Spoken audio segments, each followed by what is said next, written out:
The next thing I'm going to show you is the option to have a quilted exterior on the outside of your bag. Here you can see the finished product after you quilt the exterior, if you decide that you want to do that. So if you're going to do that, what you want to do is go ahead and cut out your bag front pieces as you normally would, and then on those pieces you want to go ahead and apply a piece of fusible fleece to the back of both of the sides. The next thing you need to do is mark where your quilting lines are going to go. The quilting on this bag, the lines are 1 inch apart, and I feel like that's a good ratio to shoot for if you're doing that.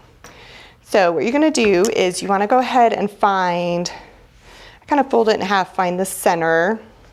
Need to find, and see this, since this one's directional, actually I need to find the center as the way the fabric runs. And then I'm just going to go ahead and mark down a line down the center with my pen. And again, it's one of the Frixion pens that disappears. Now, I'm cheating a little bit today. This gingham, I know, is a 1/2 inch gingham, and I want my quilting lines 1 inch apart. So I actually don't need to mark all of these because all I need to know is that I need to stitch down the center of every other one of those gingham lines. So I'm going to go ahead and show you how to do that. If you don't have that, then what you want to do is go ahead and draw a line 1 inch across all the way this way, and then 1 inch across all the way that way. And the other thing you want to pay attention to is if your fabric is directional, if you want your quilting to go up and down, or if you want it to run at a 45-degree angle. So if you want it to run at a 45-degree angle, you're going to want to make sure when you mark your lines that your fabric is straight up and down, and that you're going ahead and you've got that at 45 degrees from your straight up and down. But this one, it doesn't matter because it's not directional. So I'm going to come over to my machine, and on my machine I have got it set up with the walking foot. So I've got the walking foot on the machine. If you have one, I would use it for sure. If you don't have one, it's not a huge deal because we're not going through a lot of layers of fabric, but I do think that you'll get a better result if you use a walking foot. I've just got a standard needle on the machine, and I've just got the same thread that I'm going to use for the rest of my bag in the machine.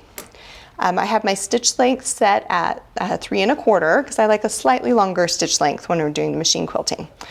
And all there is to it is you're just going to go ahead and put your presser foot in place, and then you're just going to go ahead and stitch down that line. And you can see with my foot, it makes it really easy to keep that right in the center of that line.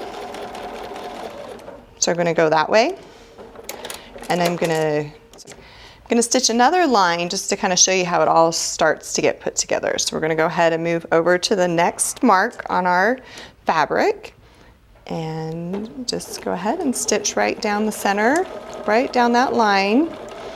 Try and keep it as straight as you can. So it gives you a good idea how the grid's going to lay out on the fabric. When we get to the end, we're just going to go ahead and cut that. Now, what we want to do is do the exact same thing, but in the opposite direction. So normally I would go through and mark my 1 inch increments, but I'm going to go ahead and just stitch the other way. So I'm going to stitch at a 90-degree angle to the way I stitched before. And I'm going to do the exact same thing. I'm just going to have my lines 1 inch apart.